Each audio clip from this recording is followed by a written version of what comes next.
Each month we always respond to a piece of art. It's drop-in, so parents will come at 11, they'll come at 10, they'll come whenever is easier for them.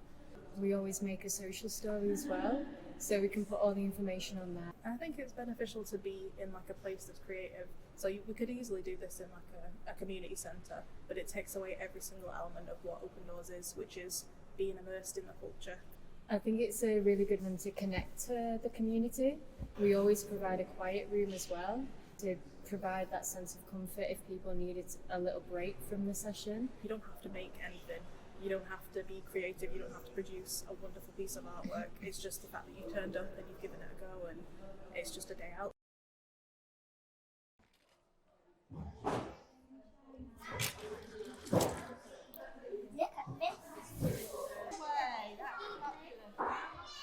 It's somewhere that we can come to regularly, where there's no pressure, there's no expectations, everybody's really relaxed, all the families are lovely, and you're all in the same position. What makes this session stand out from the others that we go to is that it doesn't try too hard. There's space, there's no instructions, you don't have to follow anything with your child. It's really difficult to have a finished product that you have to sit and make with your child and then follow the steps. It just doesn't work with STEM children. They can come here and it's just so considered. So one area for when they're escalated and they need to do some physical movements, they can just throw around the cushions and that's fine, and they can jump on them, they can build with them. They're doing loads of self-regulating exercising, and then they can draw on the floor, so it's on their level and it supports like stimming and movement and things. And then the sensory element of the projector with the colours, and also things like clay. So we always like seeing clay and plasticine pieces as well, which is a really good sensory thing. There's just so much space, and of course the calm area as well.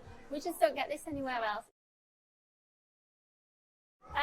I think showing children that anybody really, that they have a right to access the facilities and the settings within the city is so important for a sense of belonging and building their confidence. There should be no access barriers or class barriers or race barriers. There shouldn't be any within accessing an art gallery and having it within this space. There's so much sensory benefit to being within an art gallery. The sound, the echoing, it's not overheated. There's lots of different rooms to go in. The colours on the walls, some of the sounds. That is awesome, I love it. It has a cog. And for us it's easy, we just walk here.